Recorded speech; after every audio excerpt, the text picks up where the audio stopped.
Fraternais saudações. E dignos, a Umbanda é, em sua origem e missão, essencialmente universalista. A Umbanda é, em sua origem e missão, essencialmente respeitosa para com todas as tradições e linhagens espiritualistas. A Umbanda é também, em sua origem e missão, essencialmente sincrética, reunindo em si as três pontas do triângulo de uma espiritualidade do Brasil profundo, de uma época e contexto específico, a saber, a espiritualidade de origem europeia, a espiritualidade de origem africana e a espiritualidade de origem indígena.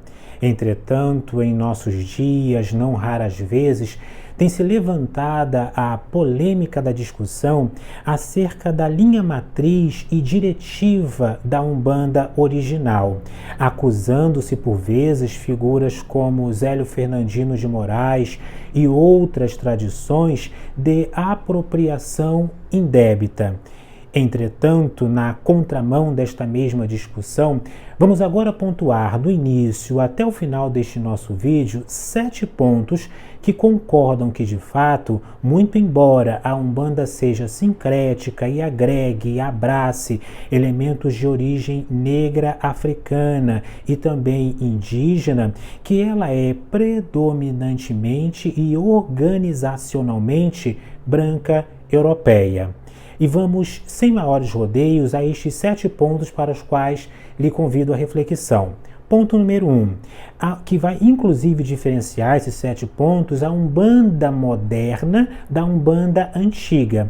Originalmente, a partir da fundação da Umbanda, principalmente ali na cidade do Rio de Janeiro, em 1908, pelas mãos e vocação espiritual de Zélio Fernandino de Moraes, a Umbanda ela não se reunia especificamente em círculos com danças que conduziam à êxtase. Pelo contrário, a Umbanda ela era feita e praticada com todos sentados à mesa, ao redor de uma mesa, cada um na sua própria cadeira, de mãos dadas, faziam as suas preces e as incorporações elas seguiam muito mais, e vamos ver isso mais adiante quando falarmos de Zélio Fernandino, seguiam muito mais o padrão, a estética e a linha das manifestações e incorporações espíritas kardecistas do que propriamente das linhas de matriz mais africana. Então esta é uma das diferenças. Outro elemento importante a se levar em consideração é que a musicalidade e o modo como se entra em êxtase hoje é diferente de como se fazia nos primórdios registrados da própria Umbanda. Hoje em dia nós temos atabaques com ritmos mais africanos, cânticos diversos que falam mais especificamente de entidades, quando em realidade nos centros originalmente fundados da Umbanda nós tínhamos uma musicalidade muito mais próxima do catolicismo e de uma musicalidade mais brasileira, de muito mais suave em alguns centros principais, porque Zélio Fernandino de Moraes criou alguns centros, 4 ou 5 centros umbandistas, nem atabaque propriamente se tinha. Então há esta diferença e essa distância. Nós não podemos confundir a origem, o modus operandi da Umbanda com a origem e o modus operandi do candomblé e de outras macumbas, as chamadas, aqui no melhor dos sentidos, das macumbas cariocas, das macumbas baianas e etc. Então são pontos distintos. Em algumas casas, em alguns terreiros, sequer se tinha o atabaque. Então era uma musicalidade muitíssimo mais suave e muito mais próxima do espiritismo. Outro elemento, o terceiro dos 7 elementos que vamos sublinhar aqui, dignos de respeito, há 2 pilares fundamentais da Umbanda. A tese, a ideia da reencarnação evolutiva e também da caridade. A Umbanda é caridade, é um dos lemas fundamentais que advém desde Zélio Fernandino de Moraes, e assim de fato o é e deve ser para quem segue essa mesma tradição. Entretanto, vamos lembrar que tanto a tese, a ideia, a doutrina da reencarnação, tal como é promulgada na Umbanda, assim como o espírito da caridade, são dois elementos que ele extraiu, que Zélio Fernandino de Moraes trouxe para a Umbanda, advindos do espiritismo de Allan Kardec, do professor Rivail. Portanto, não é algo que vai estar presente no candomblé, de suas mais diferentes tradições e linhagens africanas. Então, nós temos aqui três elementos já fundamentados da Umbanda desde sua origem, que advém muito mais do espiritismo de Zélio Fernandino de Moraes, que estava inicialmente associado, inclusive, à FEB, Federação Espírita Brasileira do Rio de Janeiro, do que propriamente a tradições africanas. Mas vamos falar sobre outros quatro pontos importantes. Antes, claro, digno e digna, sejam muito bem-vindos a este que é o nosso vídeo de número 559, 559º vídeo em nosso canal de estudos herméticos, esotéricos e sobre as leis da vida. Desde já, claro, curta agora este nosso vídeo, uma forma efetiva de você colaborar. Se inscreva em nosso canal se você for novo por aqui e também, no final, compartilhe o link deste vídeo nos teus grupos espiritualistas. E deixa aqui nos comentários duas palavras que vão refletir bem esse sincretismo da época da Umbanda original. Axé, amém. Axé, amém. Axé, amém. Deixa aqui nos comentários e vamos também lhes responder, particularmente na medida do possível, indicando para alguns dos senhores outros vídeos correlatos a este assunto.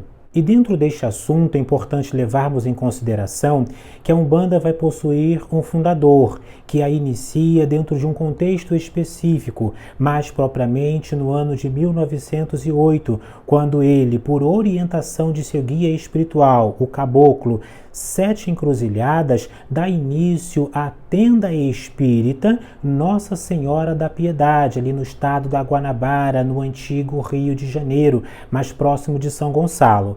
Vejamos, dignos e dignas, que esta tenda, este centro, ainda se denominava espírita, uma referência ao kardecismo. Vejamos que esta referência não é uma referência solta, advinda do nada.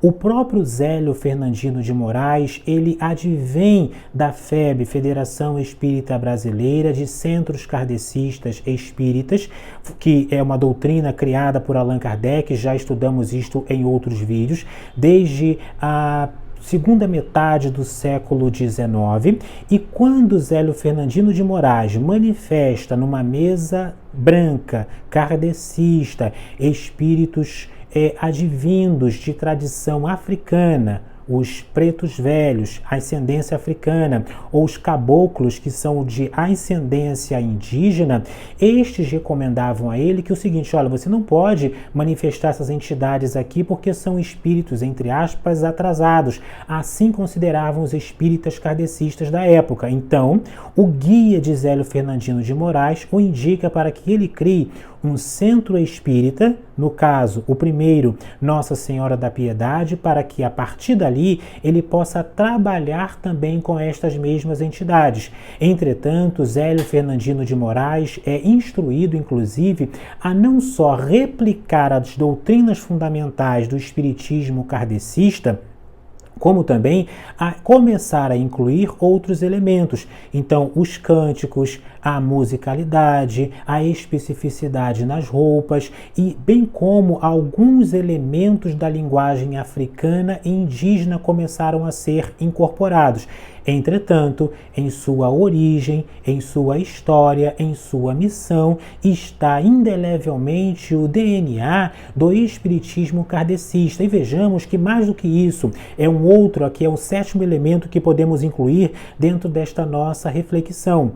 A Umbanda, originalmente, ela vai cultuar em suas imagens, porque, ao contrário do espiritismo kardecista, Zélio incluiu imagens cristãs. Então ele tem a imagem de Jesus Cristo, que vai ser associado Oxalá, que vai ser associado também ao Deus Sol. Este mesmo compêndio de imagens vai sendo sincretizado com outros deuses africanos. Mas ao contrário do que originalmente se imagina, não é que se camuflava os orixás nas imagens dos santos. Não.